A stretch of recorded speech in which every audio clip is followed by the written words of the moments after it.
കേരള ചരിത്രത്തിൽ ഒരു രാജാവുണ്ട്. ചെറിയൊരു രാജ്യം എടുത്ത് ശക്തമായി സാമ്രാജ്യമാക്കി മാറ്റിയ രാജാവ് അദ്ദേഹം മാർത്താണ്ഡവർമ്മ 1729.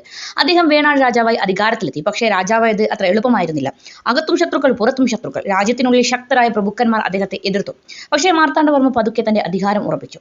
ചെറിയ രാജ്യങ്ങളെ ഒന്നൊന്നായി ചേർത്തു. വേണാട് വളർന്നു, തിരുവിതാംകൂറായി മാറി. പക്ഷേ ഏറ്റവും വലിയ വെല്ലുവിളി വന്നത് വിദേശികളിൽ നിന്ന്. അന്ന് ഡച്ചുകാർ ശക്തരായിരുന്നു.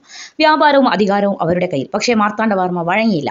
1741 ബാറ്റിൽ ഓഫ് കുളച്ചൽ ഡച്ചുകാരും തിരുവിതാംകൂറും ഏറ്റുമുട്ടി. ലോകം കരുതിയത് ഡച്ചുകാർ ജയിക്കും. പക്ഷേ സംഭവിച്ചത് മറിച്ച് മാർത്താണ്ഡവർമ്മ ജയിച്ചു. ഇത് വലിയ ചരിത്രമായി മാറി. ഒരു ഇന്ത്യൻ രാജ്യം യൂറോപ്യൻ ശക്തിയെ തോൽപ്പിച്ച അപൂർവ വിജയം. ഡച്ച് സേനാനായകൻ ഡിനലോയ് പിടിക്കപ്പെട്ടു. പക്ഷേ രാജാവ് അദ്ദേഹത്തെ ശിക്ഷിച്ചില്ല. സ്വന്തം സൈന്യത്തിൽ ചേർത്തു. അവിടെ നിന്നാണ് തിരുവിതാംകൂർ സൈന്യം കൂടുതൽ ശക്തമായത്. 1750 ഒന്നാം തൃപ്പടിദാനം. രാജ്യം ശ്രീ പത്മനാഭസ്വാമി ടെമ്പിളിന് സമർപ്പിച്ചു. അതിനുശേഷം രാജാവ് തന്നെ പത്മനാഭദാസൻ എന്ന് വിളിച്ചു. 1753 മാവേലിക്കര ഉടമ്പടി. ഡച്ചുകാരുടെ ശക്തി കേരളത്തിൽ കുറഞ്ഞു. ഇങ്ങനെ മാർത്താണ്ഡവർമ്മ ഒരു രാജാവായി മാത്രം നിന്നില്ല, ആധുനിക തിരുവിതാംകൂറിന്റെ സ്ഥാപകനായി മാറി. കേരള ചരിത്രത്തിൽ ഇന്നും അദ്ദേഹത്തിന്റെ പേര് ശക്തമായി നിലനിൽക്കുന്നു.